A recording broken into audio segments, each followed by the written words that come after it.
अस्सलाम वालेकुम नाज़रीन, FSID न्यूज में आपका इस्तकबाल है। मैं मोहम्मद फारूक। पढ़ते हैं आज की ताज़ा खबर।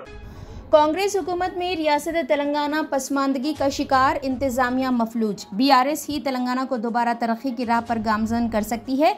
खम्मम में इजलास से कविता का खिताब। रुकने कानून साज कौंसिल BRS व सदर तेलंगाना जागृति कविता ने कांग्रेस हुकूमत और चीफ मिनिस्टर रेवंत रेड्डी पर शदीद तनकीद की। उन्होंने कहा कि रियासत में नज़्म व नस्क मुकम्मल तौर पर मफलूज हो चुका है। उन्होंने कहा कि रियासत तेलंगाना में अवाम के मसाइल की यकसुई पर कोई तवज्जो नहीं दी जा रही है।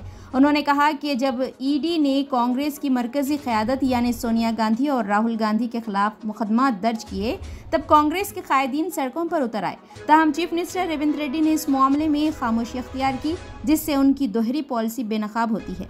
उन्होंने मुतालबा किया कि बारिश और ज़ालाबारी से मुतासरा किसानों को फ़ी एकड़ के लिए 20,000 रुपये मुआवजा फराहम किया जाए। कविता ने कहा कि chief minister Revanth Reddy Japan के दौरे पर हैं, ताहम रियासत की मौजूदा सूरत हाल पर रेवन्यू हुकाम से भी बातचीत नहीं की गई है। उन्होंने सरकारी दवाखानों की अबतर हालत, रैतु भरोसा स्कीम के फंड्स की अदम फराहमी और किसानों के कर्जजात की माफ़ी के झूठे दावों पर शदीद तनकीद की है। తెలంగాణలో ఒక ఉత్సాహం ఉన్నది। BRS పార్టీ మీటింగ్ అంటే తెలంగాణ జనజాతర, ఇది మన జాతర అనేటటువంటి ఆలోచనతో పెద్ద ఎత్తున ప్రజలందరూ కూడా కదులుతున్నటువంటి పరిస్థితి మనం ఇవాళ రాష్ట్ర వ్యాప్తంగా చూస్తున్నటువంటి సందర్భం। ఖమ్మంలో ప్రత్యేకించి ఇక్కడ 3 మంత్రులు ఉన్నారు, ఒక ఉప ముఖ్యమంత్రి, 2 మంత్రులు। కానీ నిన్న కూడా వానబడి ధాన్యం తడిసిపోయి బస్తాలలో మొలకెత్తే పరిస్థితి ఉంటే, మామిడి ఖాతా అంతా రాలిపోయి మామిడి రైతులు ఇబ్బందులలో ఉంటే, రాష్ట్ర వ్యాప్తంగా అనేక మంది రైతులు కన్నీళ్లు కారుస్తూ ఉంటే, కనీసం ఒక మాట మాట్లాడి ఒక రివ్యూ పెట్టుకొని నష్టం ఎంత జరిగిందని రెవెన్యూ అధికారులతోని మాట్లాడేటటువంటి తీరిక కూడా లేనటువంటి ప్రభుత్వం ఉండడం నిజంగా మన దౌర్భాగ్యం। ఇక్కడ ఉప ముఖ్యమంత్రి గారు ఉన్నారు, మరి ముఖ్యమంత్రి తర్వాతి పోస్టు అంటే ఎంత బాధ్యత ఉండాలి, ఎంత ఆలోచన ఉండాలి, కానీ ఇప్పటి వరకు రైతుల్ని కనీసం పలకరించిన పాపాల పోలేదు। ఈ జిల్లాలో ఉన్నటువంటి 3 మంత్రులు వాళ్ళు ఒకరి మీద ఒకరు ఆధిపత్యం చెలాయించుకునేటటువంటి ప్రయత్నం తప్పితే ప్రజల సమస్యల మీద మాట్లాడాలన్నటువంటి ఆలోచన లేకపోవడం నిజంగా దారుణం। మరి ఇంకా విచిత్రం ఏంటంటే, ఖమ్మం జిల్లా అంటేనే కామ్రేడ్ల జిల్లా అంటారు। ఇవాళ కామ్రేడ్లు అధికారంలో ఉన్నారు కాబట్టి ప్రభుత్వాన్ని ప్రజా సమస్యల మీద నిలదీయకపోవడం అన్నది చాలా దారుణం। వాళ్ళు ఒక బ్యాలెన్సింగ్ ఫోర్స్గా ఉంటారు కమ్యూనిస్టులని దేశవ్యాప్తంగా కూడా ఒక చర్చ ఉన్నది। అధికారంలో ఎవరున్నా సరే ప్రజల తరఫున కనీసం వీళ్ళన్నా ప్రశ్నిస్తారని ఒక నమ్మకం ఉండే, ఇవాళ ఖమ్మం జిల్లాలో మరి ఆ నమ్మకం వమ్మయ్యేటటువంటి పరిస్థితి వచ్చిందని చెప్పక తప్పదు। ఎందుకంటే మరి ఇక్కడ ఉన్నటువంటి పెద్దలే, ఉమ్మడి ఖమ్మం జిల్లాలో ఉన్నటువంటి పెద్దలే మరి వాళ్ళ ప్రభుత్వంలో భాగస్వాములై ఉన్నందుకు ప్రశ్నిస్తలేరేమో అని అనుకోవాల్సినటువంటి పరిస్థితి వచ్చింది। మీ అందరికీ తెలుసు, ఉమ్మడి ఖమ్మం జిల్లాలో తెలంగాణ రాష్ట్రం ఏర్పడ్డ కరెక్ట్ 9-10 నెలల్లో భక్త రామదాసు ప్రాజెక్టును మనం కన్స్ట్రక్షన్ చేసుకొని ఫినిష్ చేసుకొని 60,000 ఎకరాలకు నీళ్ళు ఇచ్చినటువంటి పరిస్థితి। కానీ ఇవాళ 15-16 నెలలైంది, ఒక్క కొత్త పథకం లేదు, ఒక్క కొత్త ఆలోచన లేదు।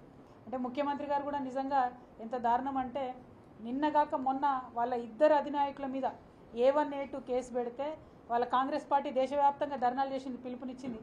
కానీ మన ముఖ్యమంత్రి గారే జామ్ జామ్ అని జపాన్లో పర్యటన చేస్తున్నారు తప్పితే కనీసం మరి వాళ్ళ ముఖ్య నాయకుల మీద ఇంత కేసులు అయితే ఒక ట్వీటు లేదు, ఒక పోస్టు లేదు। మరి జపాన్లో ఇంటర్నెట్ పనిచేస్తలేదేమో నాకు తెలియదు, కానీ వానబడియాల రాష్ట్రం అతలాకుతలం అవుతుంటే ముఖ్యమంత్రి గారు ఎక్కడుంటే ఏంటి, ఒక్క మాట రెవెన్యూ శాఖ అధికారులతోని మరి ఎంత వర్షం పడుతుంది ఏం సంగతి అని అడిగితే బాగుండేది। ఇక్కడ ఉన్నటువంటి మా నాయకులందరికీ తెలుసు, కేసీఆర్ గారు ముఖ్యమంత్రిగా ఉన్నప్పుడు వాన పడిందంటే ప్రతి జిల్లా అధ్యక్షుడికి ఫోను, ఎంత వాన పడింది, ఏ నియోజకవర్గంలో పడింది, ఏ పంట పాడవుతుంది, ఏం జరుగుతుంది అని రెవెన్యూ అధికారులని పరుగులు పెట్టించినటువంటి పరిస్థితి। నేను ఇవాళ డిమాండ్ చేస్తూ ఉన్న ఖమ్మం జిల్లాలో, ఖమ్మమే కాదు మన రాష్ట్ర వ్యాప్తంగా పంట నష్టం జరిగినటువంటి రైతులందరికీ ఎకరానికి 20,000 చొప్పున ఈ ప్రభుత్వం తక్షణమే నష్టపరిహారం ప్రకటించాలి, అధికారులను అలర్ట్ చేయాలి, అన్ని రకాల పంటలను కూడా వచ్చి ఒకసారి అధికారులు చూసుకోవాలి। పరిపాలన కంప్లీట్గా పడకేసినటువంటి పరిస్థితి రాష్ట్రంలో ఉన్నది। నిన్న ములుగుకు ఇదే జిల్లాకు సంబంధించినటువంటి మంత్రి గారు పొంగులేటి శ్రీనివాసరెడ్డి గారు వెళ్తే అక్కడ ఒక చిన్న బిడ్డ చచ్చిపోయినటువంటి శిశువును పైకెత్తి మంత్రులకు చూపించి హాస్పిటల్కి పోతే మా బిడ్డ చనిపోయిందని చెప్పేటటువంటి దయనీయమైన పరిస్థితి। హాస్పిటల్ వెళ్ళడానికి ఆస్కారం లేనటువంటి పరిస్థితుల్లో ఉన్నాయి। హాస్టల్ వెళ్ళలేనటువంటి పరిస్థితుల్లో ఉన్నాయి. ఏదైతే కేసీఆర్ గారు వెంటబడి ప్రజలకు ఆరోగ్యం బాగుండాలి, విద్య బాగుండాలి, రైతులు బాగుండాలి అని చెప్పినరో అవేవి కూడా చేయనటువంటి పరిస్థితి. ఈ ముఖ్యమంత్రి గారు ఏదైతే చెప్పినరో ఏ ఒక్కటి కూడా చేయనటువంటి పరిస్థితి. రైతు బంధు టకీ టకీ టకీ అని 31 లోకలు వాడుతుంది అన్నారు. 31 అయిపోయింది, మరి ఏప్రిల్ సగం నెల అయిపోయింది, సగం మందికి ఇంకా రైతు భరోసా రానేలేదు. రైతు రుణమాఫీ సంపూర్ణంగా చేసినామని చెప్పి ఘోరమైన అబద్ధాలు చెప్తున్నారు. ఇంతవరకు రైతు రుణమాఫీ 60% మందికి కాలేదనేటటువంటి వాస్తవం. రైతు కూలీలు ఇదే ఖమ్మం జిల్లాలో కామ్రేడ్లు ఉన్నారు కాబట్టి కూలీలు చెప్తా ఉన్నా, 2.5 లక్షల మంది రైతులు ఉంటే 4,25,000 పైచిలకు రైతు కూలీలు ఉంటారు ఈ ఖమ్మం జిల్లాలో. కానీ ఆ రైతు కూలీలకు పెడతా అన్న ఆత్మీయ భరోసా పథకం ఏదైతే ఉందో హోర్డింగ్లకి అడ్వర్టైజ్మెంట్లకి తప్పితే ఇంతవరకు ఎవరికైనా ఒక కూలీని బలకరించి నీకు ఆత్మీయ పథకం వచ్చిందా అంటే రాలేదని చెప్పే పరిస్థితి. సో ఏదైతే ఫ్లాగ్షిప్ ప్రోగ్రామ్స్ అని కాంగ్రెస్ పార్టీ చెప్పిందో, ఏదైతే ముఖ్యమంత్రి గారు ఇగో ఈ డేట్ లోపల అయిపోతాయని అంటారో ఒక్కటంటే ఒకటి కూడా అమలు కానటువంటి పరిస్థితి ఉన్నది. సో అల్టిమేట్గా ఈ ప్రభుత్వం మాటల ప్రభుత్వం తప్పితే చేతల ప్రభుత్వం కాదు. ఈ ప్రభుత్వం ప్రజల మన్ననలు కోల్పోయింది. దీనివల్ల తెలంగాణ రాష్ట్రం తిరోగమన దిశలో పోతున్నది. కాబట్టి ప్రజలందరూ కూడా దయచేసి ఆలోచన చేసుకోవాలి. ఎక్కడికక్కడ ప్రభుత్వాన్ని, ప్రభుత్వం యొక్క ప్రతినిధుల్ని నిలదీయాలి.